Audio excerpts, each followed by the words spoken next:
Super GT. Hello viewers, Gamer Muscle Hello. here.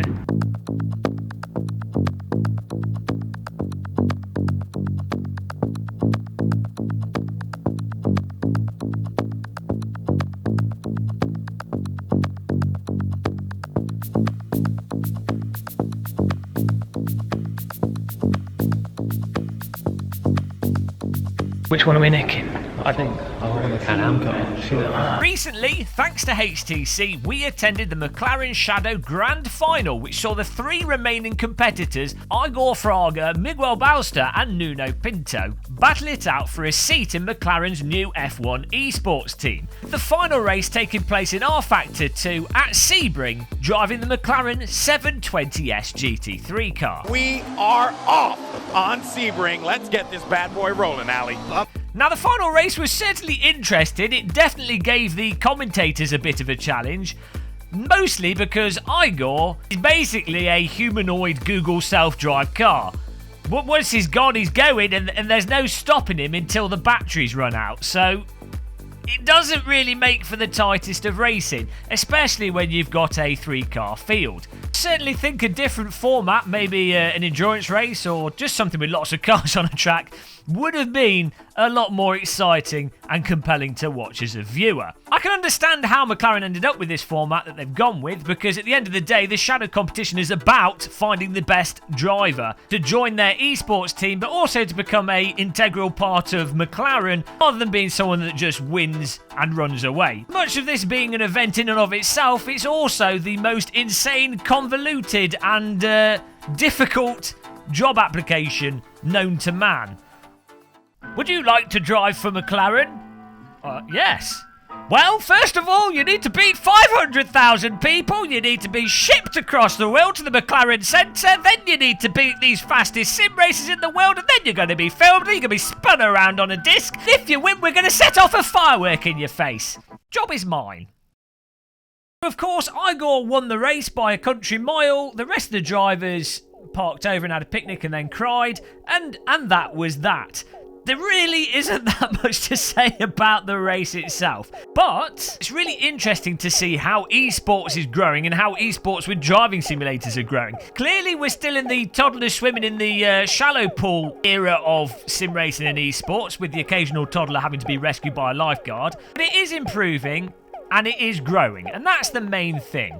As long as we don't get any drownings, it's all good. I think it's also really nice to see these properly produced, put together competitions allowing for someone that doesn't really have any financial backing or resources to potentially find a way into real life motorsport. And I do think there's going to be a lot of real world drivers in for a shock when they discover that democratizing motorsport and making it more accessible makes it a little bit more competitive.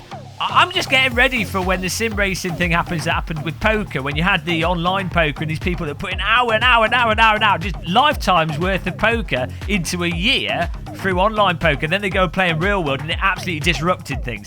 I'm hoping that can happen with motorsport from sim racing. It'll be absolutely fascinating to watch. Another thing that's become quite noticeable, having been to quite a few of these esports events and talking to people in the motorsport industry, is just how much in the last 12 or so months that the motorsport industry is really taking notice of driving simulators and realistic driving games as a way to not only scout talent, but to really get more eyes on motorsport, because real-world motorsport is suffering a little bit when it comes to actual engagement. And driving simulators, believe it or not, I mean, those of us that have been in the sim racing scene for 20 years or so, we know this, but believe it or not, driving simulators allow people to experience, maybe not exactly the same as it is in the real world, but in general, the essence of what it is to drive a race car. And the gaming audience is much bigger than the motorsports audience. So it really makes sense for the motorsport industry to capitalise on the gaming industry, inject some money into it, have some crossover, and everyone enjoys the benefits. More people watching motorsport, more people understanding what it actually is to race, more of an emphasis on producing high quality driving games and driving simulators, more opportunities. I mean, look, the future, guys, it's so shiny and bright, it's amazing. Probably from nuclear bombs going off. But, you know, it is potentially, this could be really good. That's about it, really. Just a quick video on the grand finals of the McLaren Shadow competition. Really interesting seeing how they put these events together. Really fun seeing the McLaren Technology Centre and the beautiful race cars in person. Really hard life being a YouTuber, as you guys know. But let me know in the comments what you think about the future of esports with driving simulators. I'm sure there's going to be good arguments there. That's a future video. Yeah, click the subscribe button. Give us a like. I will see you in the next video. Thanks for watching, and goodbye.